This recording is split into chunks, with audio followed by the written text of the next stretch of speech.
What happens to your identity when you sleep? Tonight, you're going to do something you've done thousands of times.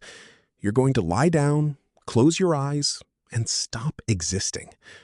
Not permanently, not in any way that frightens you, but the version of you that is reading this right now, the one with thoughts running, memories active, a continuous sense of being a person with a name and a history and a life, that version is going to switch off.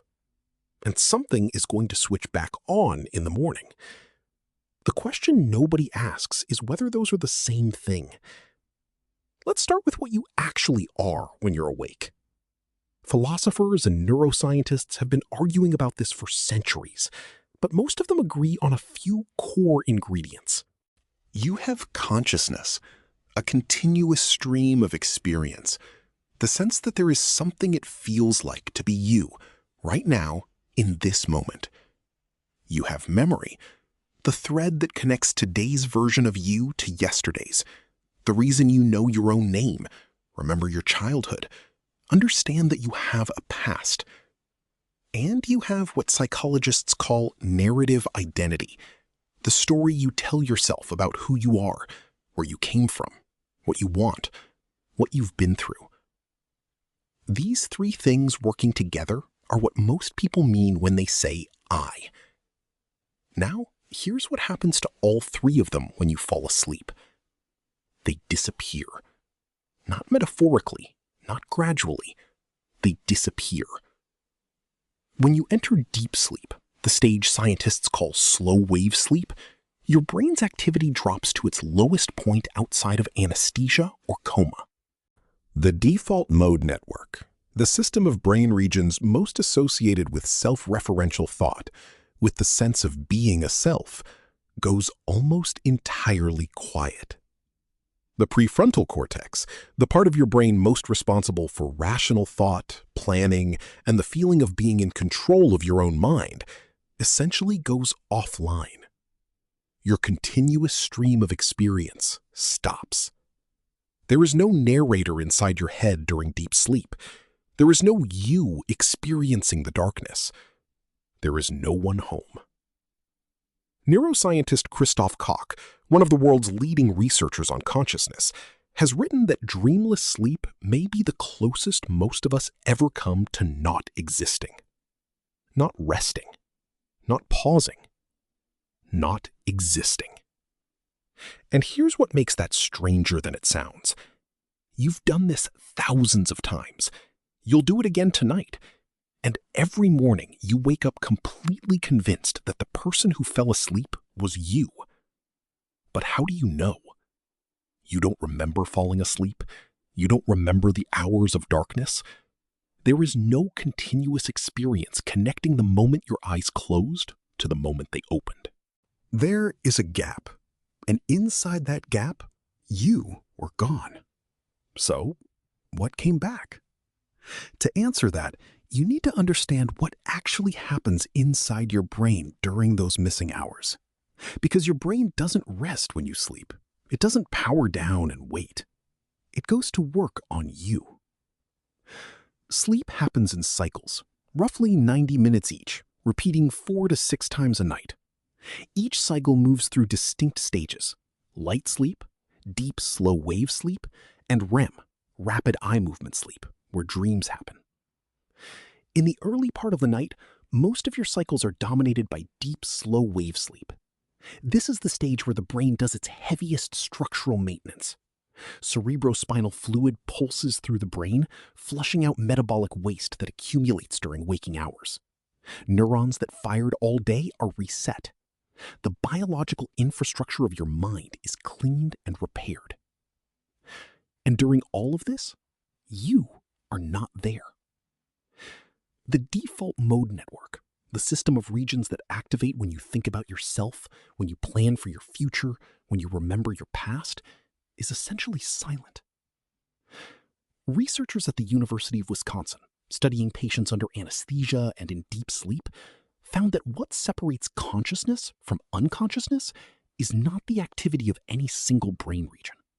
It's the ability of different regions to communicate with each other, to integrate information.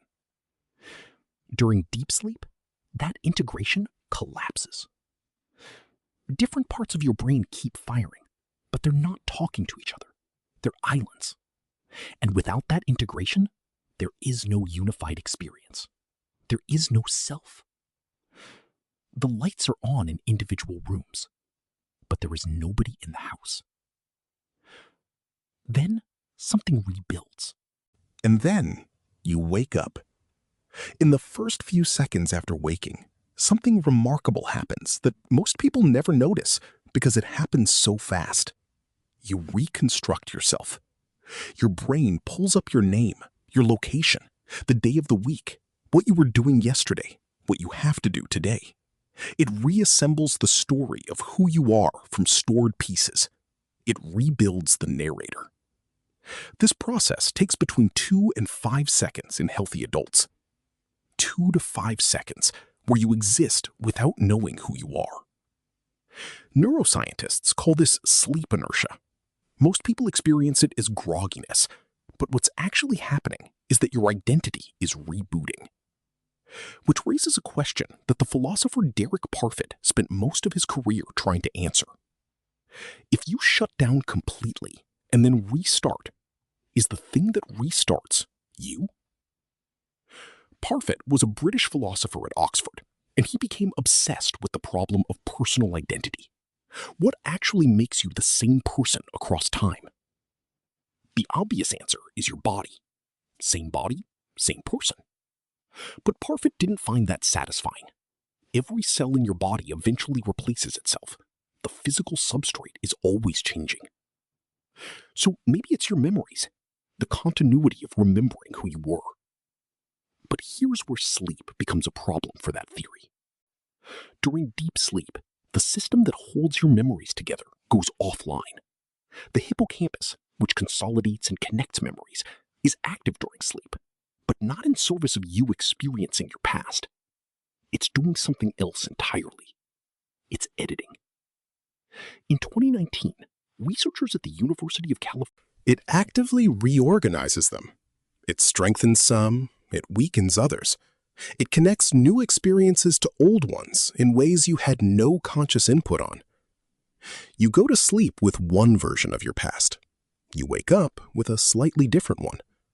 Not dramatically different, not in ways you'd notice standing in front of the mirror. But the memory you have of an argument from 3 days ago is not identical to the memory you had before you slept on it. Your brain adjusted it, reweighted it, decided without asking you which parts mattered and which parts faded. The you that wakes up has a past that has been quietly rewritten overnight. And it gets stranger. Matthew Walker, neuroscientist and sleep researcher at UC Berkeley, has spent years documenting what REM sleep specifically does to emotional memories. During REM, the brain does something that has no equivalent in waking life.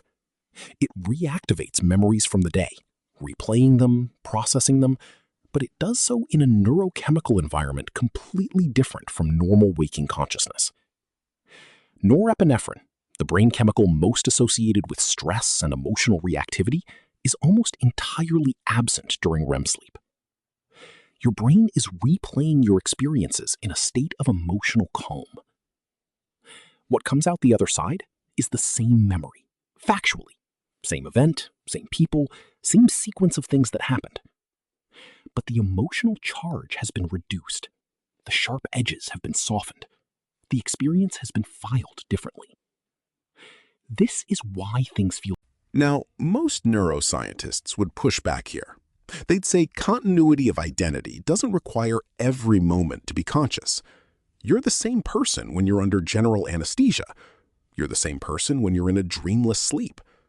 The physical brain persists. The memories persist in storage, even while being reorganized. The narrative picks back up in the morning. That's enough, they'd argue, for continuity. And maybe they're right. But there's a study that makes that argument harder to hold on to. In 2017, researchers at MIT, led by neuroscientist Susumu Tonegawa, published findings on what they called memory engrams, the physical traces that memories leave in the brain. specific clusters of neurons that fire together when a memory is formed and reactivate when that memory is recalled. What they found was that sleep doesn't just consolidate those engrams, it moves them. Memories that are initially stored in the hippocampus get transferred during sleep to the cortex for long-term storage. The physical location of your past changes overnight, which means the you that wakes up is not just accessing the same memories through a different emotional lens. It's accessing memories that have been physically relocated inside its own brain. The archive was reorganized while the librarian was gone. Parfit had one more thought that's hard to shake. He argued that the question, "Is it the same person?" might be the wrong question entirely. He ran a thought experiment. Imagine a teleporter that works by scanning your body completely, every atom, every neuron, every memory, then destroying the original and reconstructing an exact copy somewhere else. The copy wakes up with all your memories. It believes it's you. Everyone who knows you believes it's you. Is it you? Most people feel an instinctive resistance. The original was destroyed. Something was lost. Maybe the self is more like a story than a stone. Not a fixed object moving through time, but something that needs to be told again every morning to keep existing. And on the mornings you can't quite find it, when you wake up disoriented, not knowing where you are, not knowing who you are for just a second before it all snaps back, that's not a malfunction. That's the seam, the gap between the last chapter ending and the new one beginning. That brief moment of not knowing who you are is the most honest your brain ever is about what identity actually requires. It requires effort. It requires reconstruction. It requires reaching back into storage, pulling the pieces together, and deciding again to be this particular person. Most mornings, that reconstruction is so fast and so seamless that you never noticed it happened. But it happened. Every single night, you close your eyes and the narrator goes quiet.